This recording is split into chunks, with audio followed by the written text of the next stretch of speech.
Through the Looking Glass and What Alice Found There by Carroll. Chapter 1. Looking Glass House. One thing was certain, that the white kitten had had nothing to do with it. It was the black kitten's fault entirely. For the white kitten had been having its face washed by the old cat for the last quarter of an hour, and bearing it pretty well considering. So you see that it couldn't have had any hand in the mischief. The way Dinah washed her children's faces was this. First, she held the poor thing down by its ear with one paw, and then with the other paw she rubbed its face all over the wrong way, beginning at the nose. And just now, as I said, she was hard at work on the white kitten, which was lying quite still and trying to purr, no doubt feeling that it was all meant for its good. But the black kitten had been finished with earlier in the afternoon, and so, while Alice was sitting curled up in a corner of the great armchair, half talking to herself and half asleep, the kitten had been having a grand game of romps with the ball of worsted Alice had been trying to wind up, and had been rolling it up and down till it all come undone again. And there it was, spread over the hearthrug, all knots and tangles, with the kitten running after its own tail in the middle. "Oh, you wicked, wicked little thing!" cried Alice, catching up with the kitten and giving it a little kiss to make it understand that it was in disgrace. "Really, Dinah ought to have taught you better manners. You ought, Dinah, you know you ought," she added, looking reproachfully at the old cat and speaking in as cross a voice as she could manage. And then she scrambled back into the armchair, taking the kitten and the worsted with her, and began winding up the ball again. But she didn't get on very fast, as she was talking all the time, sometimes to the kitten and sometimes to herself. Kitty sat very demurely on her knee, pretending to watch the progress of the winding, and now and then putting out one paw and gently touching the ball, as if it would be glad to help if it might. "Do you know what tomorrow is, Kitty?" Alice began. "You'd have guessed if you'd been up in the window with me, only Dinah was making you tidy so you couldn't. I was watching the boys getting in sticks for the bonfire, and it wants plenty of sticks, Kitty. Only it got so cold and it snowed so they had to leave off. Never mind, we'll go and see the bonfire tomorrow." Here, Alice wound 2 or 3 turns of the worsted around the kitten's neck, just to see how it would look. This led to a scramble, in which the ball rolled down upon the floor, and yards of it got unwound again. "Do you know, I was so angry, Kitty," Alice went on, as soon as they were comfortably settled again, "when I saw all the mischief you had been doing.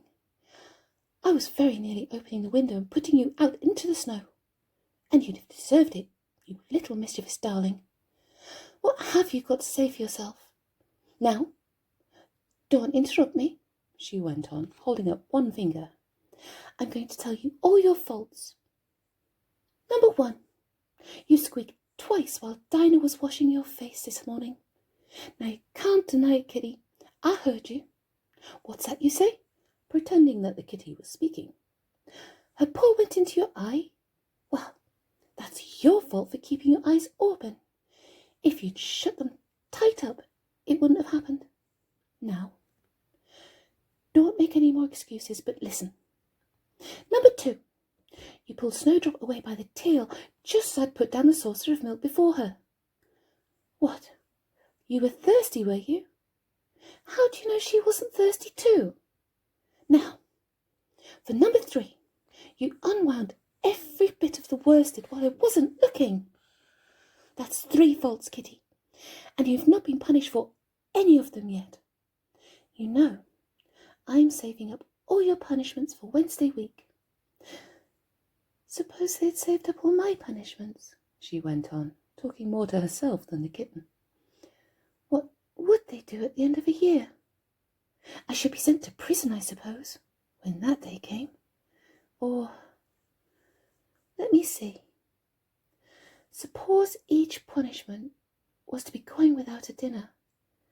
Then, when the miserable day came, I should have to go without 50 dinners at once. Well, I shouldn't mind that much. I'd far rather go without them than eat them. Do you hear the snore against the window panes, Kitty? How nice and soft it sounds, just as if someone was kissing the window all over the outside.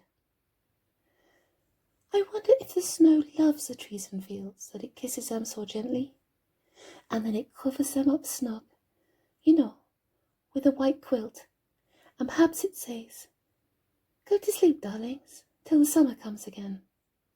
And when they wake up in the summer, Kitty, they dress themselves all in green and dance about, whenever the wind blows. Oh, that's very pretty, said Alice, dropping the ball of worsted to clap her hands. And I do so wish it was true. I'm sure the woods look sleepy in the autumn, when the leaves are getting brown. Kitty, can you play chess? Now, don't smile, my dear. I'm asking it quite seriously, because when we were playing just now, you watched just as if you understood it. And when I said check, you purred. Well, it was a nice check, Kitty, and really I might have won if it hadn't been for that nasty knight that came wriggling down among my pieces. Kitty, dear, let's pretend. And here I wish I could tell you half the things Alice used to say, beginning with her favourite phrase, "Let's pretend."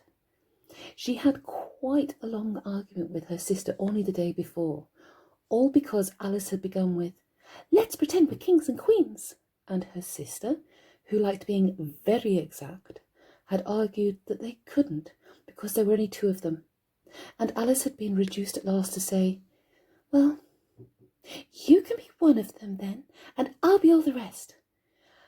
And once she had really frightened her old nurse by shouting suddenly in her ear, "Nurse, do let's pretend I'm a hungry hyena and you're a bone." But this is taking us away from Alice's speech to the kitten. Let's pretend that you're the Red Queen, Kitty. Do you know, I think if you sat up and folded your arms, you'd look exactly like her. Now do try, there's a dear. And with this, Alice got the Red Queen off the table and set it up before the kitten as a model for it to imitate. However, the thing didn't succeed principally. Alice wondered if it was because the kitten couldn't fold its arms properly.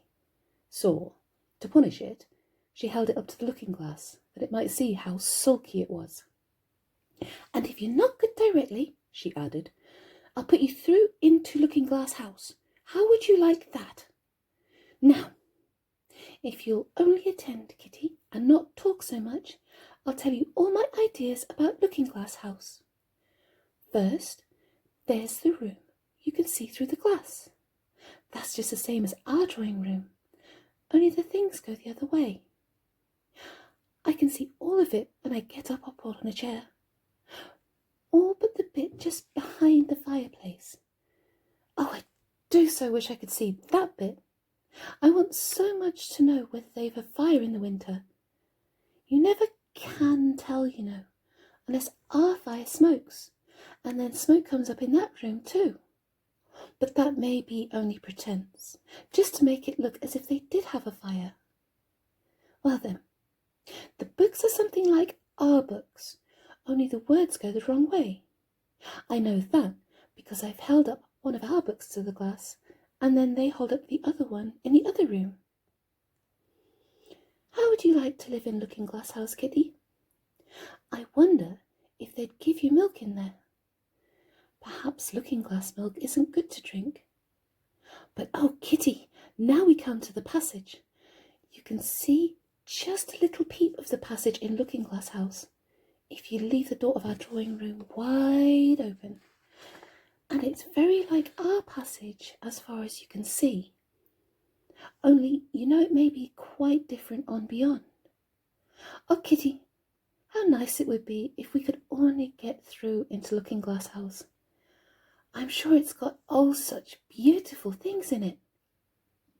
Let's pretend there's a way of getting through into it somehow, Kitty. Let's pretend the glass has got all soft like gauze so that we can get through. Why, it's turning into a sort of mist now, I declare. It'll be easy enough to get through. She was up on the chimney piece while she said this, though she hardly knew how she had got there. And certainly the glass was beginning to melt away, just like a bright, silvery mist. In another moment, Alice was through the glass and had jumped lightly down into the looking-glass room. The very first thing she did was to look whether there was a fire in the fireplace, and she was quite pleased to find that there was a real one, blazing away as brightly as the one she had left behind. So I shall be as warm here as I was in the old room, thought Alice. Warmer, in fact, because there'll be no one here to scold me away from the fire. Oh, what fun it'll be when they see me through the glass in here and can't get at me. Then she began looking about and noticed that what could be seen from the old room was quite common and interesting, but that all the rest was as different as possible. For instance, the pictures on the wall next to the fire seemed to be all alive, and the very clock on the chimney piece, you know you can only see the back of it in the looking glass, had got the face of a little old man and grinned at her. They don't keep this room so tidy as the other, Alice thought to herself, as she noticed several of the chessmen down on the hearth among the cinders. But in another moment, with a little "oh" of surprise, she was down on her hands and knees watching them. The chessmen were walking about, 2 and 2. Here are the Red King and the Red Queen, Alice said in a whisper for fear of frightening them. And there are the White King and the White Queen, sitting on the edge of the shovel. And here are 2 castles walking arm in arm. I don't think they can hear me, she went on, as she put her head closer down. And I'm nearly sure they can't see me. I feel somehow as if I was getting invisible. Here, something began squeaking on the table behind Alice, and made her turn her head just in time to see one of the white pawns roll over and began kicking. She watched it with great curiosity to see what would happen next. "It is the voice of my child," the White Queen cried out as she rushed past the king so violently that she knocked him among the cinders. "My precious Lily, my imperial kitten," and she began scrambling wildly up the side of the fender. "Imperial fiddlestick," said the king, rubbing his nose, which had been hurt by the fall. He had a right to be a little annoyed with the queen, for he was covered in ashes from head to foot. Alice was very anxious to be of use, and as the poor little Lily was nearly screaming herself into a fit, she hastily picked up the queen and set her on the table by the side of her noisy little daughter. The queen gasped and sat down. The rapid journey through the air had quite taken away her breath, and for a minute or two she could do nothing but hug little Lily in silence. As soon as she had recovered her breath, just a little, she called out to the White King, who was sitting sulkily amongst the ashes. "By the volcano!" "What volcano?" said the king, looking up anxiously into the fire, as if he thought that it was the most likely place to find one. "Blow me up!" panted the queen, who was still a little out of breath. "Mind you come up the regular way. Don't get blown up." Alice watched the White King as he slowly struggled up from bar to bar, till at last she said, "Why, you'll be hours and hours getting to the table at that rate. I'd far better help you. hadn't I?" But the king took no notice. It was quite clear that he could neither hear or see Alice. So Alice picked him up very gently and lifted him across more slowly than she had lifted the Queen, that she mightn't take his breath away. But before she put him on the table, she thought she might as well dust him a little. He was so covered in ashes. She said afterwards that she had never in all her life seen such a face as the king had made when he found himself held in the air by an invisible hand and being dusted. He was far too much astonished to cry out, but his eyes and his mouth went on getting larger and larger and rounder, till her hand shook so with laughing that she nearly let him drop upon the floor. "Oh, please don't make such faces, my dear," she cried out, quite forgetting the king couldn't hear her. "You make me laugh so I can hardly hold you. And don't keep your mouth so wide open, or the ashes will get into it. There, now I think you're tidy enough," she added as she smoothed his hair and set him upon the table near the Queen. The king immediately fell flat on his back and lay perfectly still, and Alice was a little alarmed at what she had done, and went round the room to see if she could find any water to throw over him. However, she could find nothing but a bottle of ink, and when she got back with it, she found he had quite recovered, and he and the Queen were talking together in a frightened whisper, so low that Alice could hardly hear what they'd said. The king was saying, "I assure you, my dear, I turned cold to the very ends of my whiskers," to which the Queen replied, "You haven't got any whiskers." The horror of that moment," the king went on, "I shall never, ever forget." "You will, though," the Queen said, "if you don't make a memorandum of it." Alice looked on with great interest as the king took an enormous memorandum book out of his pocket and began writing. A sudden thought struck her, and she took hold of the end of the pencil, which came some way over his shoulder, and began writing for him. The poor king looked puzzled and unhappy, and struggled with the pencil for some time without saying anything, but Alice was far too strong for him, and at last he panted out, "My dear, I really must get a thinner pencil. I can't imagine this one a bit. It can't manage it one bit. It writes all manner of things that I don't intend." "What manner of things?" said the Queen, looking over the book in which Alice had put, "The White Knight is sliding down the poker. He balances very badly." "That's not a memorandum of your feelings."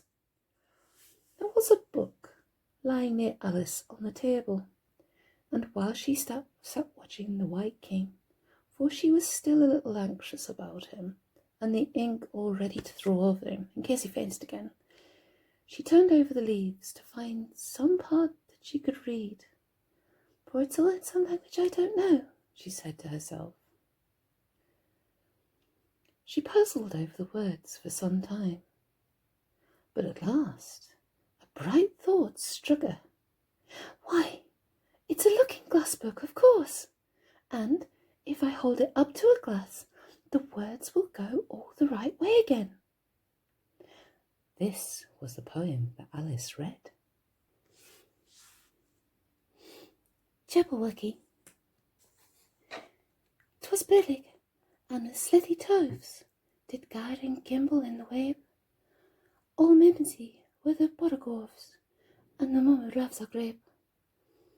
Beware the Jabberwock, my son, the jaws that bite, the claws that catch. Beware the Jab bird, and shun the frumious bandersnatch. He took his vorpal sword in hand, long time the manson for he sought. So rested he by the tum-tum tree, and stood a while in thought. And as in uffish thought he stood, Jabberwock with eyes of flame came whiffling through the tulgey wood and burbled as it came. 1, 2, 1, 2, and through the vorpal blade went snicker-snack. He left it dead, and with its head he went galumphing back. And hast thou slain the Jabberwock?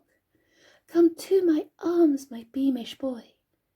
O frabjous day, calloo, callay, he chortled in his joy.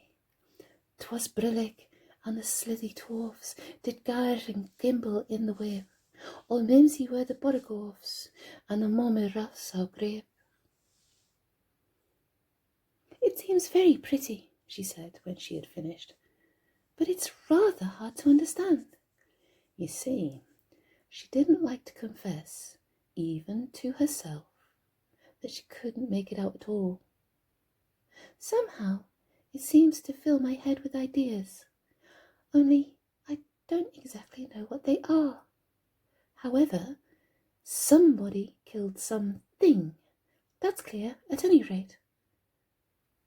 But oh, thought Alice, suddenly jumping up, if I don't make haste, I shall have to go back through the looking-glass before I've seen what the rest of the house is like.